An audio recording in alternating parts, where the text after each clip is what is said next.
Hey, this is Cam with Blacktail Studio, and today's video is about my resin workshop I host up at Goby Walnut, which is a one-day intensive course where we teach you everything you need to know to make your own resin table from start to finish. We have people that come from all over the country to take this course, but if you can't make it, this is kind of a webinar version. You'll see a lot of the common questions, a lot of the tips and tricks, probably not everything that's in the class, but we have a lot of really good information in this video that'll help you out. If you don't know about Goby Walnut, I included some clips here because this is actually part of the attraction that people like to come. This is kind of a woodworker's mecca. Just an insane amount of slabs, cool root balls, giant cubes. That's that 2,000-pound madrone root ball. So you get a full tour of Goby. You get to see everything they have. They even give a discount to the attendees for the class. You can buy epoxy at the workshop. However, if you're one of the people that won't be attending, I wanted to mention Wood Lab. They are one of the largest eco-epoxy suppliers in the country, and they were nice enough to supply the epoxy for this particular project. And they were even nice enough to offer a discount code that I will include a link down below to order your own epoxy. Once I'm basically all ready for the class, I find myself doing this needless busy work. But these are some samples I did just to give students idea different things you can do with pigment so they can see them hands-on. We do limit the class size to 20 attendees, and this particular class was scheduled for 20, so we'll see how many show up.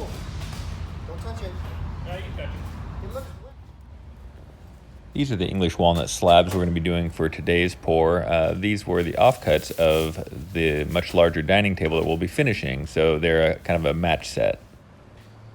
Bringing some sawhorses in to set up that dining table that is going to be our demonstration table that we're going to give students a chance to sand, how to fill in little pits, all these little tips and tricks that you really need to see hands-on if you're going to learn. As I mentioned, we had 20 people sign up, and I was really excited that we had 20 out of 20 people show up. The first class we had an epic snowstorm. This class we had a lot of rain, but was super excited that all these people were able to make it. This is Aaron. He's the owner of Goby Walnut. He talks really quiet. So he's kind of given the history of Goby Walnut, talks a lot about how they get their wood, how they dry it, why you want to use kiln dry, and how you're going to treat bugs, all these things that are really interesting to know that you should know if you're going to be doing any type of these resin tables.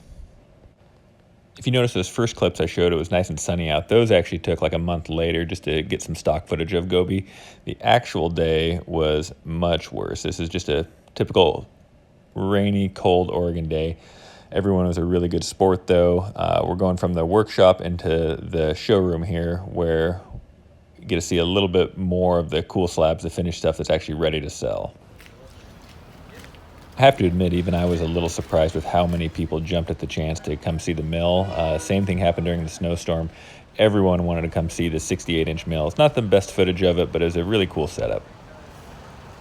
So for most of the rest of the video, we have a lot of good audio, so I won't be narrating most of it. You're going to see me actually talking in there.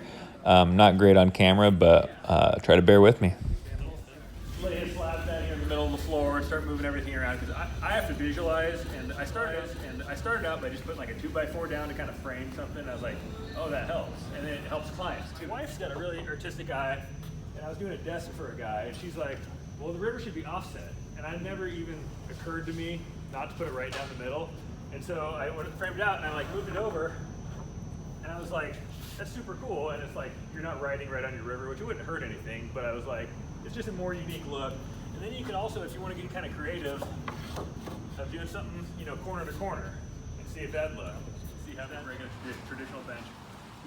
But normally these are a little thin to use for most things, but the wood was so cool, and I thought it matched that. It likes to come off in big chunks. If you want to be like, if you're doing a crystal clear table and you have those like maple burls with tons of little spikes, a walnut blaster, which I don't own, but I probably will eventually, is it won't leave any marks. Or some guys will even use like baking soda to blast it. So those work really well. Donna's got a fair amount of experience with this epoxy. So I take all the bark off. I take it down to just clean wood like this here. And then you see this is just a fast drying epoxy. Don't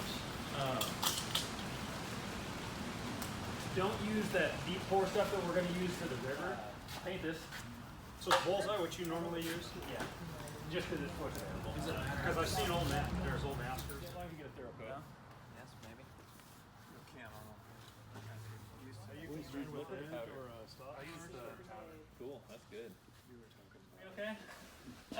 So these are our molds, and if you didn't hear me before, last class I went ahead and rebuilt it because I use this fast drying caulk. Just the basically cheapest stuff at Home Depot, but it dries pretty quick. And I insisted on making the mold in class, and when we're putting the slab in, we like kind of separated one part, and I go, oh, it's fine, and I like push it back, put a little more caulk, and I'm like, I think it's okay, and that was the piece that like started leaking. So trust your instincts. Like if you pull it apart and you want to build it at least an inch taller than your object, just so one, you can cover it and still have a little bit of breathing room in there. And what I'll do is I'll caulk every possible side. I'll caulk the inside seam, I'll caulk the outside seam, I'll caulk here, and then I'll caulk underneath. And that's, you can't test them out in water. These trans tint. Here, let me, this one hasn't been opened, so you won't stain yourself. If anybody wants a picture of that, this is my favorite one for blacks. It's really, really, really concentrated. It's water soluble too. So if you're doing a table that, let's say you want it to be like a transparent black, like this one here, we did kind of like, you can see it, it's like an opaque. And so where the pigment, the powdered pigment, and especially these larger flakes, they sink. And since the stuff takes 3 days to harden, all your pigment may be on the bottom. And so there's a kind of a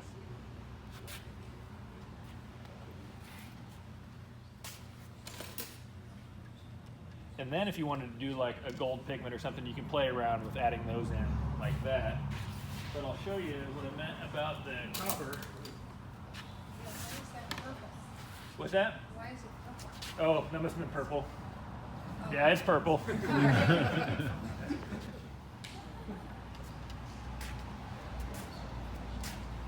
want to pass that around? Yeah, if you could capture that experience, I did a pink one that looked really pink when I tested it out, and then when I did it in the epoxy, it turned like a salmon color. So, Black Diamond, a good company. Don, do you have any other ones besides Black Diamond? Play with your own mixes. You know, you can combine some. The pearl white is is one of my favorite colors in terms of like the cool effect it gets. So a lot of people mix the pearl with a blue or with a black even, and it makes some really neat effects. Wasn't there like a $50 slab coupon that came with the class? Yeah, right. So he was going to offer I'll just hold him to it, 10% off for people at the class. So, Josh, should have brought the trailer. No. Basically average. What is his numbers here, right? Yeah. 3. He's got my calculator. Got it. So that was 40 total? I got 40. 40? Is that right? Let's just check our math. We're going to add all those up and divide them by the total number measured.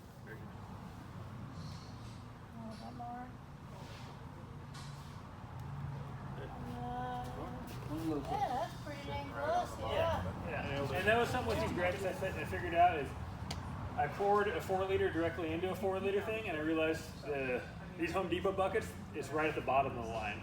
It's actually we'll add somebody count my drops for me too. Let one drop of black just to get. Gosh, you're providing our stain. And the bottom, get that really good. If I don't mention it when we're doing the pour, it's a good habit I love Don's idea on the spatula for like putting it in here, but they say don't spatula your stuff out of these containers because if you didn't get anything mixed, that's where it's going to be. So it'll be this highly concentrated, unmixed part. So just leave that last bit in the bucket. Do you clean your paddles or get new paddles? I'll let them dry, then kind of break it off. A lot different than this, and that's probably too thick. Remember what I said about like looking down? Can you see some parts not mixed in there yet, that color? So, we're going to aim for about 13 drops total, but I just want to show you guys kind of the progress of it. So we'll go 2, 3.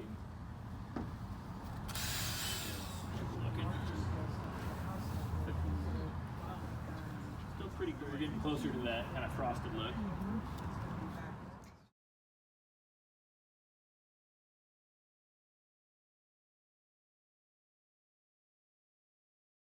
And then mold release on those.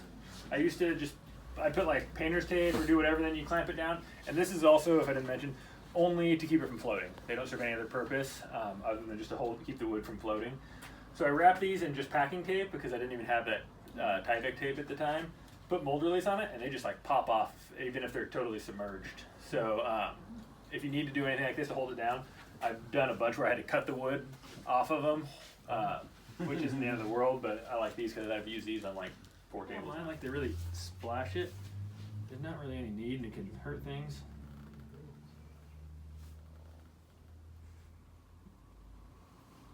And by hurt things, I mean just make more bubbles.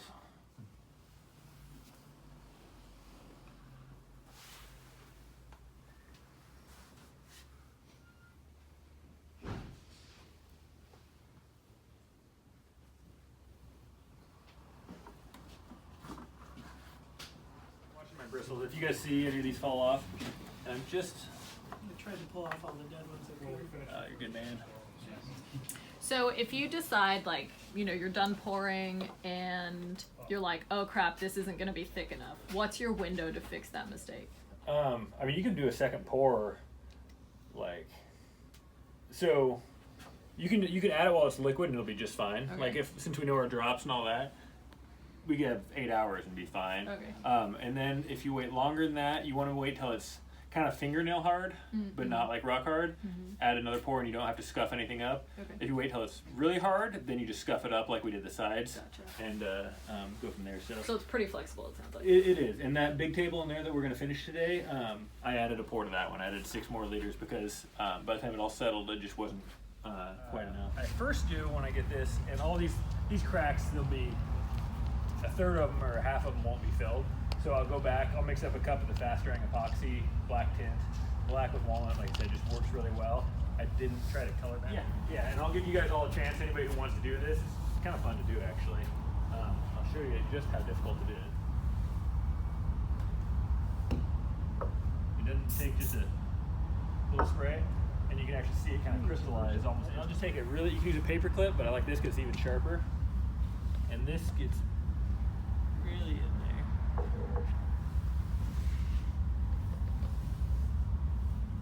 Who wants to fill some pits and scrape? Nobody? There's a good one right here. Well, then fix it. Yeah, I live in there. I love it. Yeah. Good things. We got I know we do. every business here. Here, try this one. Oh, No, it's like, There you go. Try this one. glad you pointed that out. No, it's totally dry. On this table look really nice. I know, it's dry in here. You just recirculate here in the room? Oh, you want to take over? You want to? You'll start running, especially the finer grits, you start getting it clogged in here. And if you've worked with Festal, you get marks. It's like those little wobbly pens, remember those from school? That did this, like, they shook? It looks just like that. And so what I do is I'll have a rag handy. I like a microfiber if I can, because it holds more dust. I wipe it off and do a little bit of sanding. And I wipe it off and do a little bit of sanding. The process I do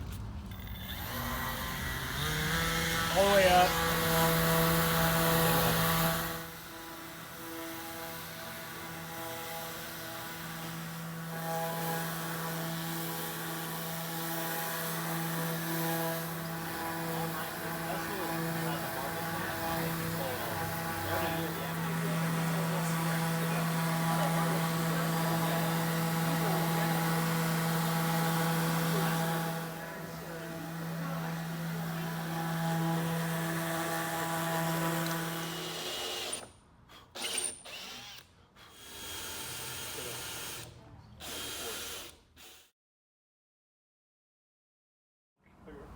Cure in its own bottle after a while.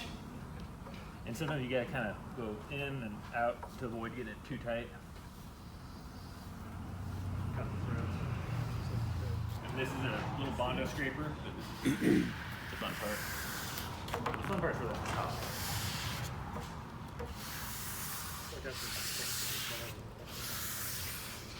Super quiet sander.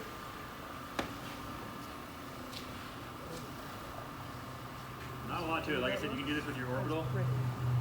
That's what we did last time. Yeah. More Scotch, right? Yeah. Or you can do it by hand too, just a lot harder. I don't know why I was doing that last time. I'm sure I could screw it up. No, it's pretty Why do you sometimes get your table professionally finished? I do think that the sprayed on finish is a little better. It's just a little nicer finish. It like gives it that kind of glass, not even if it's not high shine, it gives it a more glossy finish. But it shows more scratches. I think I'm going to start doing more of these by default. It's pretty good stuff. Yeah. And so we just basically keep buffing until the marks kind of go away. And you look, you can still definitely see the fine scratches, which you will with the 150. If you with the 320s, most of it should go away. And as we build on this, after I sand it and do a second coat, at least on the top, it'll fill those in even more. Do it. Whoa! Watch it. Just kidding. Pin to win. No, you're fine. Have at it.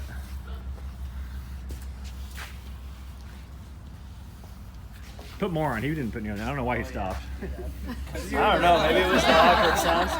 Tell me when. See, a little more. There you go. Too much. Oh, Yeah, you ruined it. Don't give me that bullshit. Yeah, I'll help you. Oh, there you go.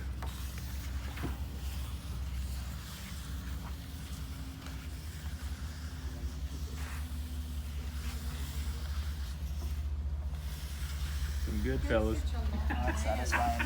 Yeah. Take very little. How much is that size that you have there? What I do think you it was 50, 45, 50.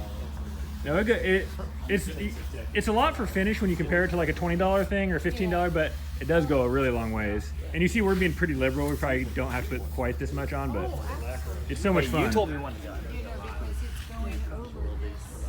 I've got another sprayer for long. This one.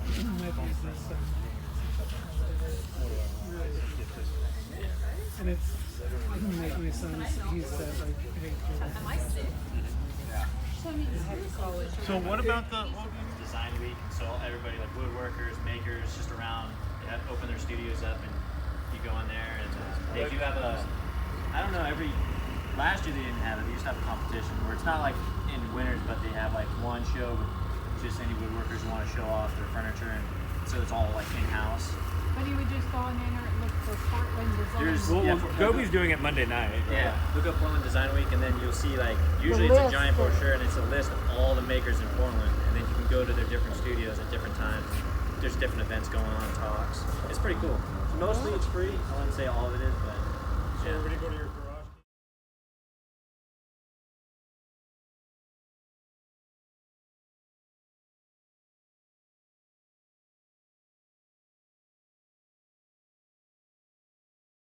Stuff in this.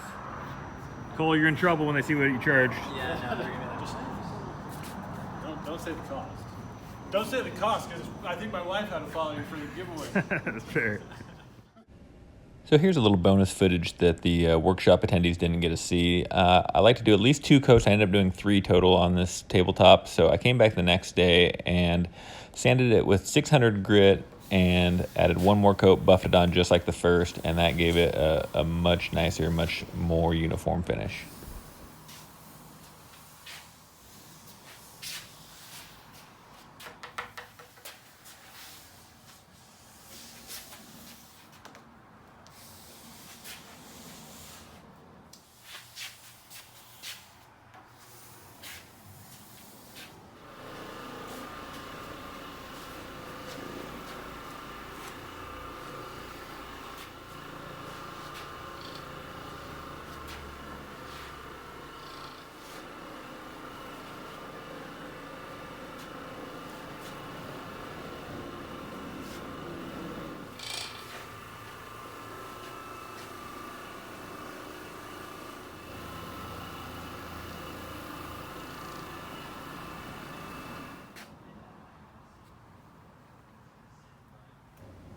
You can see here there's a lot of kind of looks like a residue left, and we don't want that, but we also don't want to wipe it off with a towel.